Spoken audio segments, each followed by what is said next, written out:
오늘부터 새벽 기도 시간에 에베소서를 묵상하겠습니다. 에베소서는 옥중 서신이지요. 바울이 로마에 투옥되어 있을 때 에베소 교회에 보낸 편지입니다.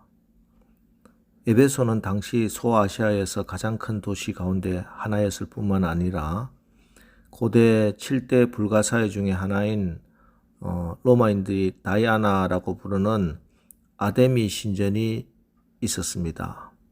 이 외에도 각종 우상 종교가 난무하여 축사와 마술 등 악령의 소굴이 되어 있었습니다. 바울은 제2차 전도 여행을 마치고 돌아오는 길에 에베소를 들러서 잠깐 회당에서 말씀을 가르치고, 그리고 제3차 전도 여행 때 본격적으로 에베소에 가서 복음을 전해서 이 타락의 도시에 복음이 들어갑니다. 에베소에서 바울은 약 한 2년간 목회를 합니다. 바울의 사역지 가운데 가장 오랜 사역지지요. 그래서인지 바울을 향한 에베소 교인들의 사랑은 남달랐습니다. 바울이 에베소 사역을 마치고 떠나는 모습을 사도행전에서는 이렇게 기록하고 있습니다. 사도행전 20장 36절로 38절, 무릎을 꿇고 그 모든 사람들과 함께 기도하니 다 크게 울며 바울의 목을 안고 입을 맞추고 다시 그 얼굴을 보지 못하리라 한 말로 말미암아 더욱 근심하고 배에까지 그를 전송하니라. 이렇게 안타까운 마음으로 바울과 헤어졌던 에베소 교회에 사도 바울이 투옥되었다 하는 소식이 전해집니다. 성도들이 얼마나 마음이 아프고 또 낙심이 되었을까요? 그래서 바울은 낙심 중에 혹 믿음이 흔들릴 수도 있는 에베소 교회 성도들에게 편지를 써서 하나님이 어떤 분인지, 또 교회가 얼마나 영광스러운 곳인지, 성도가 되었다는 게 얼마나 엄청난 것인지, 또 종말에 우리는 어떻게 되는지 설명하면서 옥중에서 쓴 편지가 바로 에베소서입니다. 그래서 승리하는 믿음 생활에 대한 영적 비밀들이 이 에베소서에 가득 들어 있습니다. 자, 이제 에베소서 들어가겠습니다. 에베소서는 서신서적 편지이기 때문에 먼저 발신자와 수신자가 나오고, 그리고 3절부터 14절까지 12절은 쉼표도 마침표도 없이 한 문장으로 기록되어 있습니다.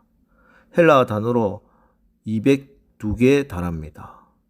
우리나라 성경엔 여러 문장으로 나뉘어져 번역이 되어 있습니다만은 헬라어 원문으로는 한 문장입니다. 지금까지 발견된 헬라어 문장 가운데 가장 긴 문장이라고 하지요. 여기서 바울은 성령의 감동으로 하늘에 속한 신령한 복, 그것을 쏟아내 놓고 있습니다. 청기 누설입니다. 우리 사람들은 육체의 배가 채워지지 않아 허할 때는 밥을 먹으면 됩니다. 그러나 영혼이 허하고 마음이 공허할 땐 어떻게 그 허전함을 채워야 할지 모릅니다. 그래서 술과 담배 혹은 쾌락과 정욕에 자신을 던져봅니다. 중독이 되도록 인터넷을 뒤지고 인기인에게 집착을 해보기도 합니다. 그러나 인간의 가슴에 뻥 뚫린 그 구멍과 상처는 이 땅의 것으로는 채울 수가 없습니다. 환경이 좋아진다고 해결되는 것도 아닙니다. 왜? 그 구멍은 이 지구보다 더 크기 때문입니다. 오직 하나님만이 채워질 수가 있고 메워질 수가 있습니다. 이것이 바로 사도 바울이 말하는 하늘에 있는 복, 영적인 복입니다. 이 하늘에 속한 복의 비밀을 알았던 바울은 쉼표도 마침표도 없이 오늘 본문 3절 이하에서 14절까지 숨 쉴 겨를도 없이 폭포수처럼 그 복을 쏟아내고 있는 것입니다. 그 하나님의 사랑과 은혜의 폭포가 얼마나 강렬했던지 자신을 감옥에 가둔 사람을 원망할 틈이 없습니다. 원수를 미워할 공간이 없습니다. 환경을 바라볼 눈이 없습니다. 상처 타령할 여력이 없습니다. 자신을 등지고 떠난 제자들 미워할 시간이 없습니다. 아버지께서 그리스도 안에서 하늘에 속한 신령한 복을 주셨다. 우리말로는 신령한 복이라고 했습니다만 영어로는 spiritual blessing, 영적인 복입니다. 하늘에 있는 영적인 복과 대조되는 말은 땅에 있는 육적인 복이겠지요. 돈에 여유가 생기고 몸이 건강해지고 자식이 잘 되는 것도 귀한 복입니다. 그러나 내 영혼의 구멍과 허전함은 그런 것들로 채워지지 않습니다. 채워진다 해도 순간적이고 일시적인 것입니다. 바울은 그런 복이 아니라 아버지께서 주시는 영적인 복이 그리스도 안에서 얻는 영적인 복이 진짜라 이렇게 말합니다. 그게 하늘에 속한 복입니다. 그럼 에베소서에서 말씀하고 있는 하늘에 속한 영적인 복이 무엇인가? 첫째, 4절 5절 곧 창세전에 그리스도 안에서 우리를 택하사 우리로 사랑 안에서 그 앞에 거룩하고 흠이 없게 하시려고 그 기쁘신 뜻대로 우리를 예정하사 예수 그리스도로 말미암아 자기의 아들들이 되게 하셨으니, 성부 하나님께서 우리를 창세전에 선택하시고 우리를 하나님의 자녀가 되게 하신 복입니다. 그렇습니다. 내가 예수 믿고 교회 다니고 하나님을 사랑하고 열심히 일하고 하나님이 하신 것입니다. 내가 하나님 이해하고 내가 하나님 깨닫고 내가 하나님 택하고 내가 하나님을 골라 잡은 것이 아니더라는 것입니다. 이 사실을 성경은 100번도 더 말씀합니다. 내가 너를 선택했다. 은혜로 선택했다. 내가 너희를 불렀다. 너희는 내 것이다. 두려워하지 말라. 놀라지 말라. 내 이름을 손바닥에 새겼다. 자격이 있어서 택한 것이 아니다. 무조건 택했다. 그렇습니다.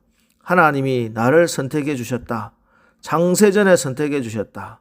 그래서 하나님의 아들이 되게 하셨다. 이 사실이 우리가 받은 첫 번째 신령한 복, 영적인 복입니다. 둘째, 7절 우리는 그리스도 안에서 그의 은혜의 풍성함을 따라 그의 피로 말미암아 속량 곧 죄사함을 받았느니라. 예수의 피로 십자가 공로로 속량 곧 죄사함을 받은 복입니다. 우리의 인생의 문제가 무엇을 먹을까, 무엇을 입을까, 어떻게 성공하고 출세할까 하는 문제 같지만 사실 인간의 가장 근본적인 문제는 죄의 문제입니다. 가난도 질병도 갈등도 전쟁도 죽음도 모두 죄 때문에 온 저주입니다. 성경이 말씀하는 대로 모든 인간이 죄를 범하여 하나님이 주신 영광에 이르지 못하는 것이지요. 그래서 모든 인생은 이 죄 문제를 해결하지 않고는 절대 온전한 행복을 누릴 수가 없습니다. 사막에서 길을 잃은 자들이 사람들이 머물렀던 흔적을 찾아 마실 물이 있을까 뒤적이다가 가죽 주머니를 발견하고 열어보니 보석이 가득 들어있는 것입니다. 그때 한 말이 뭔지 압니까? 아니 이거 아무것도 아니잖아. 돈 하지만 죽을 때 돈이 무엇입니까? 죽는 순간에 보석 아무것도 아닙니다. 여러분 마지막 때 무엇이 여러분을 복되게 하겠습니까? 속죄함을 받는 겁니다. 천국 들어갈 자격 얻는 이것이 예수 믿고 우리가 누리는 가장 큰 복입니다. 마지막에 하늘에 속한 신령한 복, 영적인 복은 13절에 그 안에서 너희도 진리의 말씀 곧 너희의 구원의 복음을 듣고 그 안에서 또한 믿어 약속의 성령으로 인치심을 받았으니, 성령의 인치심입니다. 성령으로 보장해 주신다. 도장을 찍어서. 그래서 14절 이는 우리 기업의 보증이 되사 그 얻으신 것을 속량하시고 그의 영광을 찬송하게 하려 하심이라. 여러분 사업하시는 분들 이 보증의 힘을 잘 아시죠? 여러분들의 사업장을 만일 삼성이 보증해 준다면, 한국은행이 보증해 준다면 여기 사업 실패할 사람이 있겠습니까? 신앙생활도 마찬가지입니다. 내가 천국 백성이라는 것 보증을 성령이 하나님이 서주신다는 거예요. 내가 천국 문에 섰을 때 그 문에 들어서도록 성령님이 보증해 주십니다. 때로 내가 이 땅에서 실수하고 죄를 짓고 마귀의 조롱을 받아도 내가 지옥 백성이 아니라 하나님의 백성임을 성령이 보증해 주십니다. 이처럼 여러분은 참 복 있는 사람입니다. 하나님이 선택하셨고 예수님이 속량하셨고 성령님이 도장을 콱 찍어 보증해 주셨으니 우리 삼위일체 하나님을 찬양합니다. 이제 오늘 하루도 이 놀라운 하늘에 속한 복을 받아서 누리며 증거하면서 승리하며 하나님 나라 부유함을 누리며 사시기를 주의 이름으로 축원합니다. 기도하겠습니다. 하나님, 우리가 그리스도인으로서 이 땅에 살면서 하늘에 속한 자들이 이 땅에 속한 것 때문에 하늘에 속한 영적인 신령한 복을 몰라 수시로 실망하고 낙심하고 또 좌절했습니다. 주님, 저희들을 불쌍히 여기시고 긍휼히 여기사 영의 눈이 열리고 귀가 열려서 하늘에 속한 신령한 복을 알고 깨달아 날마다 누리고 감사하며 찬양하며 기쁘게 살아가게 하옵소서. 하나님, 하나님께서 나를 창세전에 선택하셨으니 감사합니다. 예수님의 은혜로 주의 피로 우리가 속량 곧 죄사함 받았으니 감사합니다. 내가 천국에 들어간다는 이 죽음도 이길 수 없는 복을 성령님이 도장을 찍으시고 보증해 주시니 감사합니다. 찬양합니다. 날마다 우리의 눈을 열고 귀를 열어서 이 신령한 복을 보고 듣고 찬양하며 승리하게 하옵소서. 예수님의 이름으로 기도합니다. 아멘. 이제 하나님이 우리에게 주신 복을 우리 입술로 선포하면서 오늘 하루도 찬양하며 승리하게 하옵소서. 오늘 말씀 붙들고 우리 기도하고 나가겠습니다. 우리 기도하겠습니다.